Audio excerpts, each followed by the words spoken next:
Hi, how you doing today? It's that time of year. I'm come outside to do a little pruning, and I thought maybe we could chit chat a little bit while I get started on that. I'm actually behind schedule. I should be have done this in February, maybe, or a week or two ago. I definitely want to get it done before any sap starts running, and things are starting to get a little melty here, so I'm going to need to get on the stick. I did a lot of pruning on these trees last year, so I don't have to do much. I just need to get out a few branches that are wanting to grow straight up or that are wanting to cross other branches. That's what you want to get rid of. You want to let the light get into the center of the tree. And I tell you, I don't have any expertise at this. Last year was the first year that I really studied into it and gave it a good shot, and I took out a lot of things. But this year I'm cutting back a little bit.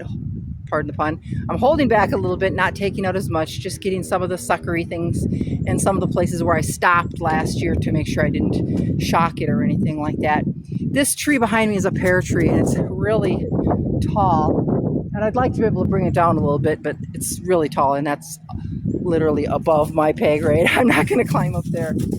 But I've been cutting back on my trees. I've got pear trees, a couple apple trees here, cherry tree over there, more apple trees over that way, and it's more than I probably need, but I love having the fruit. I'm cutting back on other things this year, though. I'm cutting back on some social media.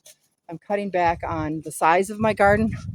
I'll still have a lot, I'm sure, but it'll be less than last year. Overwhelmed me. I've been a little bit weary this winter and this spring to get going, and that's why I'm behind on this. And I think it's because I overdid it last year a lot, and I'm just at that place in life where I don't need to do quite so much, and as much as I love to do it, and I'll probably keep doing it, I can cut back a little bit. I'm using my husband's trusty Sawzall because why break my neck going with a pruning saw or something like that? This works great.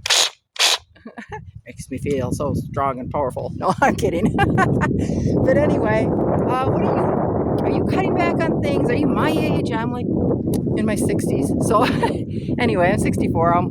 I just need to trim back, just like I'm trimming back on some of these trees. And I hope they do okay. I hope I don't shock them. I'm going to try to get I see some little ones right now that I want to go after that are shooting straight up into the other branches. And I need to keep that open so light can get in there and I can get more pears every year. And then maybe in a week or two, I'm going to come out here with some 10-10-10, and I'm going to put that around the drip line of the trees. I found out that that's a really good thing to do. I've been gardening my whole life and still learning. But anyhow, hope you're doing well, and we'll talk again later.